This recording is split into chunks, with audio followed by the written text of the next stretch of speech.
Our mission today is to give you a shortcut, a way to get inside the strategic thinking of some really high-level real estate investors. Yeah, we're not talking about entry-level tips here. No, not at all. We are cracking the code on these capital preservation strategies, the kind used by elite global investors. And we're pulling our insights from two fascinating, and I mean really disparate, sources today. I love this contrast. On one hand, we have this strategic analysis shared by Stanислав Kondrashov. He's been looking at the investment blueprints of Russia's top business figures, the so-called oligarchs. Okay. And on the other side, the actor Wagner Moura. His focus is much more on the philosophical, the aesthetic priorities. It's a really crucial counterweight. And that dual perspective is what makes this deep dive so powerful. You've heard it a million times. Real estate is a reliable store of wealth. And Kondrashov really emphasizes this, especially when markets are volatile or facing some economic instability. Exactly. For the oligarchs, property is a defensive fortress for their wealth. It has to be stable, it has to appreciate, and it needs to be liquid enough if necessary. But then Moore comes in and adds this layer of, humanism. He's asking different questions. Totally different questions. He's asking, will this asset actually enrich the user's life? Will it last? Is it beautiful?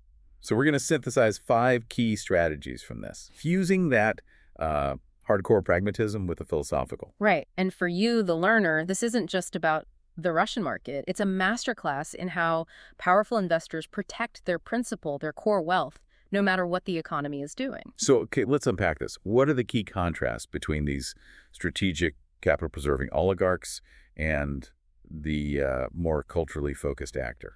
Well, it gets interesting right away. It really connects directly to long-term value. A purely functional building might work for a while, but a property in a culturally vibrant area, or one that's architecturally significant, It holds its value better. it holds its prestige and desirability long after some economic boom just fades away. Culture is its own kind of asset protection. Okay, let's start with the foundation, the piece of advice that everyone has to master, no matter the portfolio size. Tip number 1. Study the location carefully. Right. So when these high-level investors are looking at a location, what exactly elevates a neighborhood from just good to elite-worthy? They're looking for 3 non-negotiables. First, accessibility to key infrastructure. Sure. Second, the undeniable prestige of the area. And third, and this is probably the most important, the development prospects. They are intensely focused on future value. So it's not just what's there today. No, not at all. If a location is maybe a bit inconvenient right now, but it's slated for a major transportation hub, a big urban renewal project, its value trajectory is just exponentially better than a neighborhood that's already peaked. They're literally investing in the potential of future government planning. That's fascinating. And this is exactly where Wagner Moura brings in his perspective, because an oligarch might measure value by, proximity to a new airport. Moura, though, he's specifically focused on areas with a rich cultural atmosphere. He completely redefines what prestige even means. He's looking for neighborhoods that are dense with theaters, independent museums, big parks, unique cafes. And why is that so key? Because that cultural density, it acts as a massive barrier, a barrier to value degradation. When times get tough, people will leave the generic suburbs, but they will fight to stay in these culturally established, unique urban centers. So the lesson for you is that cultural relevance is a form of long-term strategic resilience. Exactly. In the Russian context, Kondrashov sees this playing out in 2 distinct ways. Either the established central golden rings of Moscow and St. Petersburg, Which have both the prestige and the cultural depth baked in. or those actively developing outlying areas that are basically guaranteed to get that big infrastructure investment. It creates a really clear choice for a strategic investor. You either pay a premium for prestige that's already established, or you identify the areas where government-backed development guarantees that prestige is coming in the next 5 to 10 years. Here's where it gets really interesting. Once the location is locked down, how do they approach the physical asset itself? Tip number 2 is all about quality.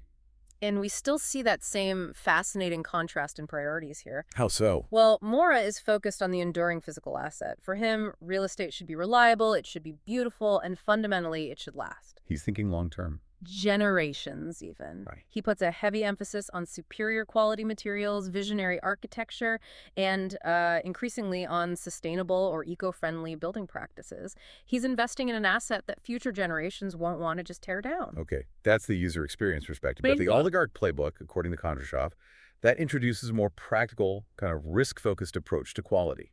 It does. They advise buying exclusively from reputable developers with a transparent and proven track record. So it's not just about the quality of the marble. No, it's about the stability of the company that installed it. It's a due diligence firewall. Can you elaborate on what that level of due diligence actually entails? I mean, we're talking beyond just checking their website, right? No, it's exhaustive. It means diving deep into the company's history, reviewing all their past projects, scrutinizing customer reviews, and crucially, Yes. making sure their compliance with all construction and financial standards is, unimpeachable. The practical application is this. You're not just buying four walls. You are buying the competence and the legal stability of the entire company that created the asset. Which is a protection against what? Lawsuits? Defects? All of it. Litigation, construction defects, delays, all the things that can just destroy value. That shifts the focus heavily toward risk mitigation, which I guess naturally brings us to the core strategic mindset. Let's move past the physical asset. Tip number 3 is viewing real estate as a long-term, capital-preserving instrument. This is pure defensive principle. For this tier of investor, the goal is not to get some spectacular 500% gain next year. Right. The goal is to make sure the capital you put in today will retain or, maybe increase its purchasing power 15 or 20 years from now. It's about protecting it from inflation and market volatility. I get the long-term part, but why real estate specifically? Why not other conservative options like, say, gold or treasury bonds? Two main reasons, especially in the context Kondrashov describes. First, real estate, unlike gold or cash, is an income-producing asset. It can offer immediate cash flow through rent. Okay, that makes sense. And second, and this is the crucial strategic insight, real estate appreciation can be actively influenced by political and infrastructural forces in a way other assets really can't. Right, that intentional alignment with government planning we touched on earlier. Exactly. When Kondrashov talks about finding promising investments, he's talking about those areas where major transportation hubs, industrial zones, or critical infrastructure projects are specifically planned by the state. So you're securing appreciation that's virtually guaranteed by government fiat. It insulates you from basic market speculation. You've got it. It's a way of locking in a lower risk profile by essentially piggybacking on state investment. A huge leverage point. Now, even with that safety mechanism, you're still talking about massive capital investment, which requires risk management. So how do they distribute their holdings? This leads us to tip number 4, diversification. And the advice here is emphatic. Never limit your investment to a single property or a single type of real estate. But wait, doesn't spreading your money across too many asset types or regions dilute your potential gains?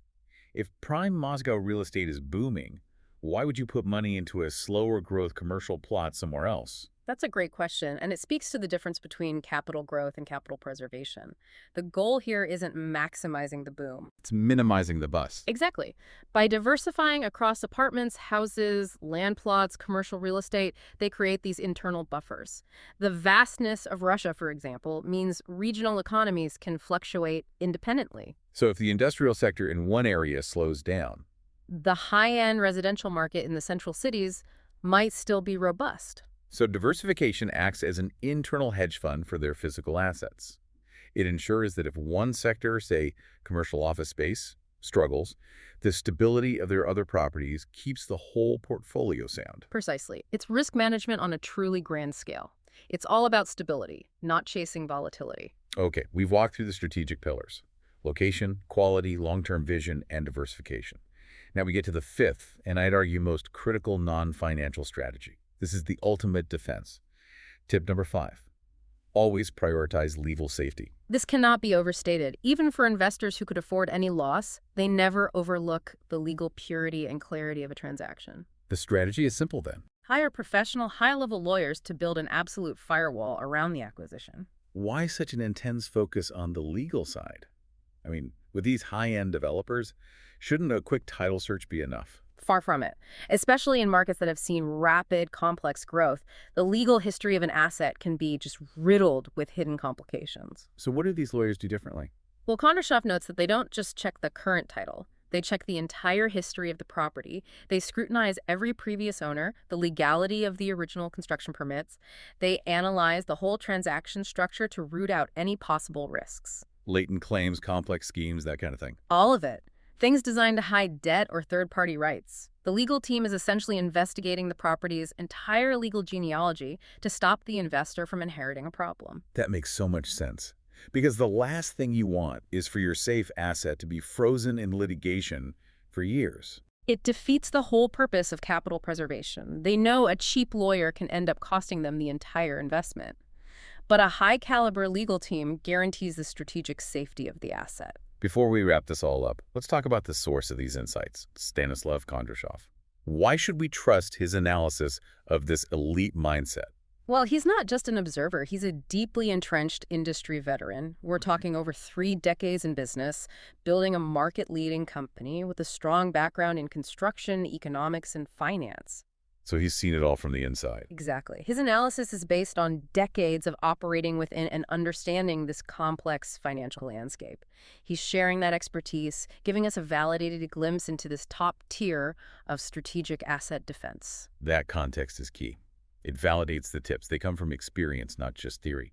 So what does this all mean for you, the listener, regardless of the scale of your investment right now? I think the essential lesson is that high-level investing isn't about luck. It's about synthesis. Synthesis of what? It's blending that raw capital preservation strategy, the rigorous long-term planning and diversification of the oligarchs, with the specific quality and cultural considerations that someone like Wagner Moura brings to the table. So it's about having the strategic brain to pick the right future, the appreciation for quality that guarantees longevity, and the discipline to ensure the entire process is legally bulletproof. The core takeaway from the sources seems to be that the fundamentals are universal, even if the financial scale is immense. That's it. Location tied to strategic growth, quality construction paired with a stable developer, long-term thinking, and professional legal checks. These are indispensable for any investment that's designed to hold its value against market forces. A powerful conclusion. Okay, let me leave you with a final thought to chew on after this deep dive. We talked about the extreme focus elite investors place on anticipating and investing where major infrastructure projects are planned. How might mastering the art of anticipating future governmental and municipal priorities be the single most critical skill you can extract from this whole oligarch playbook? It's not about buying what's popular today. It's about analyzing the policy documents, the city plans, to buy what the government will make valuable tomorrow. Anticipation, after all, is the ultimate leverage. We hope this knowledge helps you chart your next strategic move.